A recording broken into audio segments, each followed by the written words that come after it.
On the 20th of August, Batman Arkham Shadow got its first official gameplay trailer, and in my honest opinion, it looks great. All my doubts about the combat and visuals have completely went away after watching the new trailer, and also the hands-on impressions of the game. Today we're going to be going over the trailer and some of my speculations for the story of the game.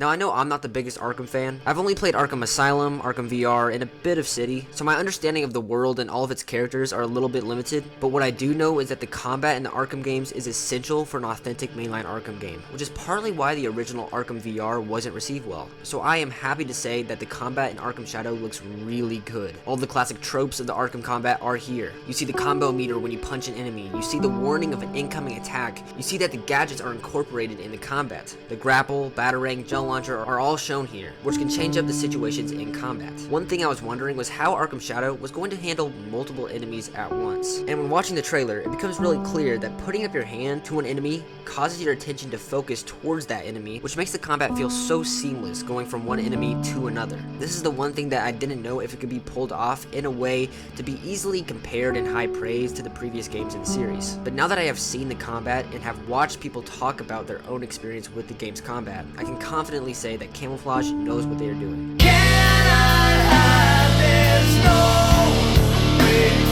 Now, Arkham Shadow being a Quest 3 exclusive means that it gets to take advantage of all the system's hardware, and after seeing footage, it makes Arkham Shadow look like a PC VR game. I mean, I have no clue how they were able to pull off real-time shadows and reflections on Quest 3. Another game that was made exclusively for Quest 3 was Hitman 3 VR Reloaded, which has been considered one of the worst-looking VR games of all time. This just gives me so much respect and trust in Camouflage that they know what they are doing. Camouflage really knows how to make you feel like the character you're embodying. From its character design, sound design, and to the game's overall visual aesthetic, you can tell that they really put their time into researching the Arkham games. Watch any interview with Ryan Payton on the game, and you just know that they really do care for this property more so than Rocksteady does now. It's crazy how Camouflage pulled off this level of detail in a Quest game, considering all the movement and physical interactions there are. I feel like Shadow can easily be compared to Red Matter, which is considered the greatest looking VR game on Quest. But I find Shadow to have a bigger impression on me than Red Matter 2 did, because Red Matter 2 is a very slow puzzle game, and there isn't much going on all the time in the game. What Camouflage managed to pull off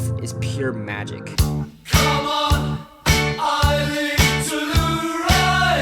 Now, not much is still known about the story of Shadow so far. There wasn't much of it in the trailers, and from all the hands-on videos, apparently they cut out the story bits for spoiler reasons. We might not know much about the story, but we do know some of the voice cast. Of course, Roger Craig Smith returns his role as Batman, but we also got confirmation that Troy Baker is playing Harvey Dent, which is super exciting because Troy Baker is an incredibly talented actor, playing Joel from The Last of Us, Jack from the Lone Echo series, Sam Drake from Uncharted 4. If I know anything about Camouflage's previous title, that would be that they know how to create an authentic superhero story that respects the source material and creates a strong dynamic between the hero side of the character and the human or personal side of the character. Iron Man VR story was really well done in my opinion and captivated me more than I thought it would, which really gives me faith in Camouflage that they can do the same thing with a darker, more grittier character. Overall, I am extremely excited to pick up this game once it releases this October. I understand that Arkham Shadow isn't at all what fans wanted when they said, "We want a new Arkham game," but I really think that the game doesn't deserve the hate it's getting, because it very well could be a great game. With my last video, I said to give the game a chance. I probably should have clarified what I meant, because the main responses I was getting